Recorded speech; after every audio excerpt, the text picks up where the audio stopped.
Sebenarnya saya kurang tahu ya sebenarnya entah kapan namanya itu kurang tahu saya nggak tahu, tahunya ya Banyumas gitu ya, nggak tahu yang aslinya apa juga nggak tahu. Kalau dari saya sendiri itu kurang paham mengenai Banyumas karena saya bukan asli dari Banyumas. Kalau saya sendiri sih tahunya hanya Banyumas doang sih, karena saya juga bukan asli dari Banyumas. Kalau saya itu tidak tahu, karena yang saya tahu itu cuman Banyumas itu hanya kabupaten. Dan kalau dari saya sendiri, saya juga kurang paham karena saya di sini hanya rantauan dari kota lain. Jadi terkait sejarah Banyumas saya kurang paham.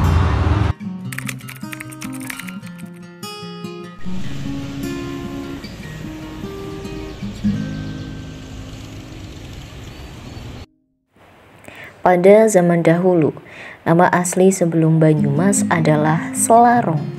Artinya sela yang berarti batu dan rong yang berarti rongga. Pada saat itu Selarong mengalami paceklik atau kekeringan panjang. Kemudian Adipati Gala Gumbala berdiskusi dengan Patih Dasabau mengenai bagaimana kekeringan bisa hilang. Patih Dasabau menyarankan untuk bertanya kepada Ajar Pamungkas. Ajar Pamungkas memerintahkan Adipati untuk bertapa di Gunung Agung, yaitu Gunung Slamet selama 40 hari 40 malam. Adipati Gala Gumbala mendapat wangsit bahwa Selarong akan menjadi makmur nantinya jika dibantu oleh orang yang datang dari timur.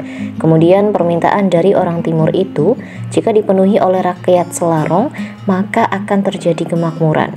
Orang timur tersebut merupakan santri dari pesantren Ampel Denta Sunan Ampel Surabaya yang bernama Kalinggajati.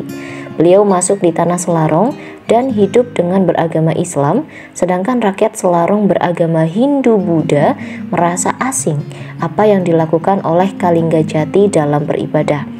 Akhirnya Kalinggajati ditangkap oleh masyarakat Selarong dan dimasukkan ke dalam penjara. Adipati Gala Gumbala menemui Kalinggajati dan menanyakan asalnya. Kalinggajati menjawab, dari timur. Kemudian Adipati teringat wangsit yang didapatkan ketika bertapa 40 hari 40 malam. Akhirnya Kalinggajati dikeluarkan dan ditanya apakah bersedia membantu kesulitan air di Selarong. Kemudian Kalinggajati menjawab bersedia dengan syarat nuker ageman atau gantos ageman yang artinya berganti pakaian, berganti agama. Kemudian rakyat Selarong dikumpulkan di alun-alun Banyumas dan diajak masuk Islam dengan syarat syahadat, kemudian diajak untuk sholat istisqa bersama. Setelah itu Kalinggajati menancapkan tongkat dan pada akhirnya keluar air dari tempat ditancapkannya tongkat tersebut. Hal itu bersamaan dengan turunnya hujan sehingga seluruh masyarakat Selarong berteriak Banyumas, karena menurut mereka banyu yang artinya air itu sangat berharga seperti emas atau seperti perhiasan. Di sisi lain juga mereka dilanda paceklik atau kekeringan panjang. Dan setelah itulah daerah Selarong berganti nama menjadi Banyumas. Pada akhirnya Kalinggajati dinikahkan dengan putri dari Adipati Gala Gumbala. Kalinggajati menolak ketika ditawari menjadi pemimpin oleh Adipati Gala Gumbala. Kalinggajati lebih memilih untuk mendirikan pesantren di Kalibening yang sekarang menjadi Panembahan Kalibening di Desa Dauhan. Setelah itu nama Selarong hilang karena tidak adanya pemimpin. Setelah Kalinggajati menancapkan tongkatnya dan keluar mata air, Di tempat di mana air itu keluar kini dikenal oleh masyarakat Banyumas sebagai Sumur Mas. Sumur Mas ini terletak di belakang kantor Kecamatan Banyumas. Aliran dari Sumur Mas itu kemudian menjadi mata air Banyumas yang dikenal masyarakat sebagai letak dari Banyumas. Padahal di tempat tersebut tidak ada desa yang bernama Banyumas.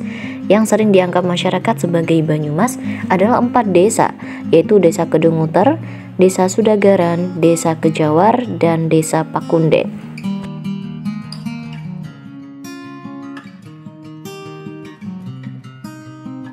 Menurut Nasirun Purwokartun selaku budayawan Banyumas yang mengacu pada Babat Banyumas versi Wirya Atmajan, Sungai Banyumas ukurannya kecil mengalir ke Sungai Pasinggangan. Yang menjadi keunikan adalah setelah bertemunya Sungai Banyumas dengan Sungai Pasinggangan, aliran selanjutnya lebih dikenal oleh masyarakat dengan nama Sungai Banyumas. Padahal Sungai Pasinggangan ukurannya lebih besar dibandingkan dengan Sungai Banyumas.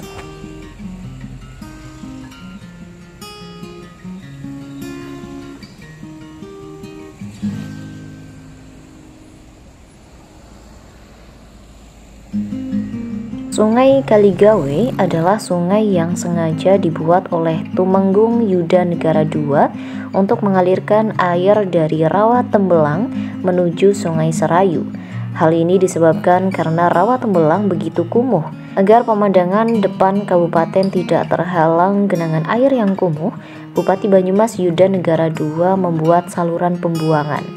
Jalur pembuangan air dari Rawa Tembelang ke Sungai Serayu bertujuan agar rawa surut dan menjadi daratan yang saat ini menjadi pemukiman dan jalan raya. Sungai ini dinamakan Sungai Kaligawe karena sungai tersebut merupakan sungai buatan, di mana kata buatan dalam bahasa Jawa bermakna gawean. Pohon tembaga tumbuh di antara aliran Sungai Banyumas dan Sungai Pasinggangan. Pohon tembaga saat ini dijadikan sebagai makam yang diberi nama Makam Tembagan. Keunikan dari pohon tersebut adalah pohon tembaga ini hanya ada 1. Dinas Perkebunan Yogyakarta pernah berusaha menggandakan pohon tembaga yang memang dinyatakan langka, yaitu dengan teknik culture jaringan menggunakan cara merendam daun yang segar. Konon tumbuh akar dan tunas kecil, namun hasil percobaannya dinyatakan gagal. Nah, pohon tembaga itu yang saya tahu sejak saya kecil, saya sok mencari jangkrik di sekitar itu. Waktu itu belum ada rumah. Pohon tembaga itu seingat saya sekian itu besarnya, ya. Sampai sekarang masih seperti itu besarnya, ya. Kalau musim kemarau itu daunnya rontok habis sehingga kelihatan seperti kayu bakar. Tapi nanti kalau musim penghujan datang itu segar kembali, rimbun kembali. Itu tiap tahun yang terjadi. Besarnya tetap seperti itu. Lalu di dekatnya kadang-kadang ada yang muncul tumbuh, itu pohon nagasari, ya. Pohon nagasari itu agak kehitam-hitaman. Itu pernah ada berapa kali, pernah ya Mas, di dekatnya itu ada pohon itu tadi apa, nagasari, lebih besar, lebih tinggi, lama-lama rapuh, dongkar, hilang. Ada tumbuh lagi, ada lagi, tumbang lagi, rapuh, tua. Tapi pohon tembaga ini masih ajik seperti itu. Nah, satu ketika itu diresmikan sebagai pohon langka bersejarah. Pohon tembaga merupakan salah satu pusat ibu kota pertama di Banyumas. Alasan pindahnya ibu kota dari Tembagan ke Banyumas adalah karena Yuda Negara I dihukum mati oleh Raja Mataram. Kemudian Yuda Negara II memindahkannya dari Tembagan ke Geger Duren yang saat ini menjadi Kecamatan Banyumas.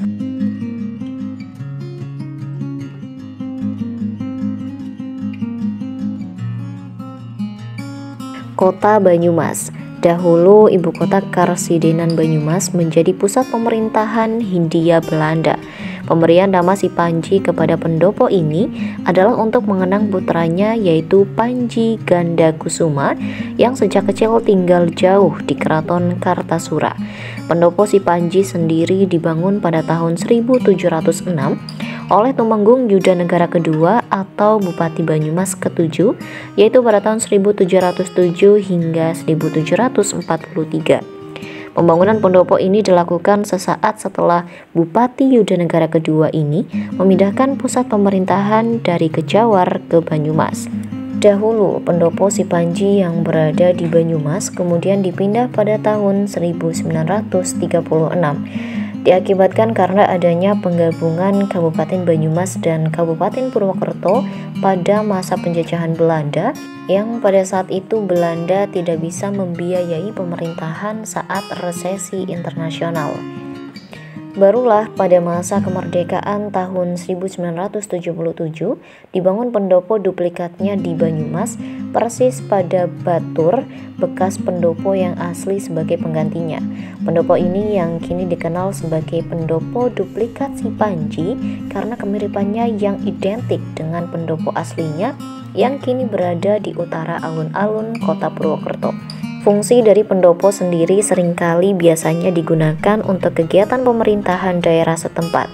Contohnya berbagai acara kedinasan, pendidikan, lomba-lomba, dan pementasan kebudayaan dan lain sebagainya. Pendopo si Panji yang sekarang di Purwokerto itu dibangun sekitar tahun 1720-an oleh Bupati Yudanegara kedua 1720-an. Berjalannya waktu sampai 1937 ketika bupatinya itu namanya Pak Sujiman Ganda Subrata, itu pendopo si Panji yang tadinya di Kecamatan Banyumas dipindah ke Purwokerto sampai sekarang. 1937 itu menandai bukan hanya perpindahan pendopo tapi juga perpindahan ibu kota kabupaten. Dari yang tadinya ibu kota Kabupaten Banyumas di Kecamatan Banyumas menjadi di Purwokerto. Kemudian di sini kosong 1937 sampai 1977 kosong. Baru pada tahun 1977 mulai dibangun lagi ketika Pak Bupati Pujadi Jaring Bandayuda. Pembangunan 1 tahun 1978 diresmikan. Jadi selama kurun waktu 1937 sampai 1977 ini depan kecamatan ini kosong, hanya bekas pondasi pendopo si Panji yang diboyong ke Purwokerto. Nah, pendoponya belum diberi nama, diberi namanya adalah pendopo X si Panji. X kan bekas ya, X si Panji. Kemudian berjalannya waktu berganti nama menjadi duplikat si Panji sampai sekarang, tapi di bulan ini mau diganti. Ini saya menyerap aspirasi masyarakat sesepuh sini, budayawan, bahwa sudah kurang pas kalau disebut duplikat si Panji. Lebih baik memberi nama yang punya makna, yaitu menjadi Balai Adipati Merapat, karena Adipati Merapat adalah bupati pertama pendiri Kabupaten Banyumas.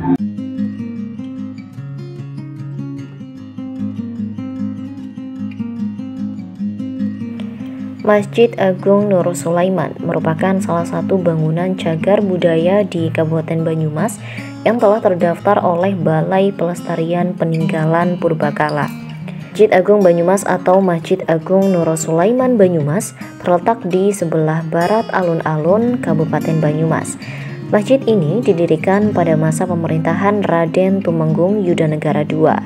Masjid ini berada di sebelah barat daya pendopo si Panji Banyumas. Masjid ini juga dijadikan sebagai simbol keagamaan, sedangkan pendopo dijadikan sebagai simbol pemerintahan.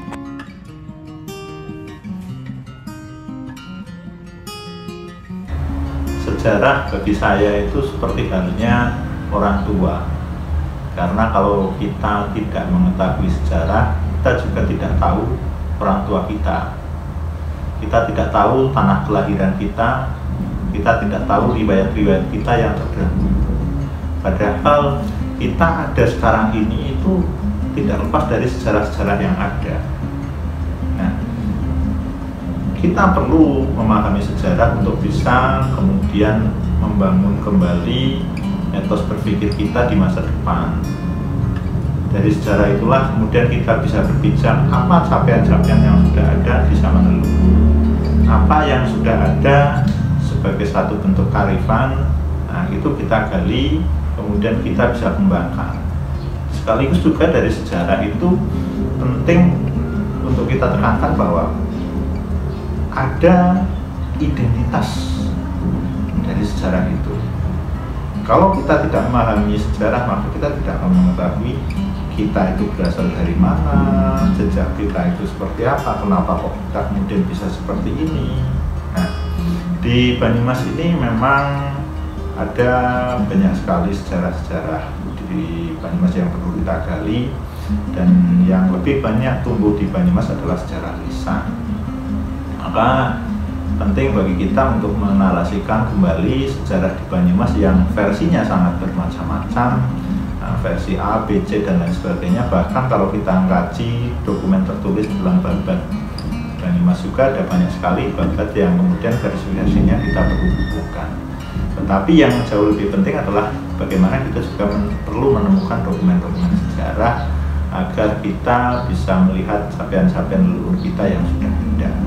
Nah, pengetahuan-pengetahuan tentang sejarah ini akan menghidupkan kita dalam pembangunan, dalam politik dan sosial budaya yang lainnya, karena pengetahuan-pengetahuan kita ini adalah akar pengetahuan. Nah, akar pengetahuan itulah yang akan menjadikan ide-ide akan berkembang jauh lebih baik. Nah, disitulah sejarah kita menjadi sangat penting.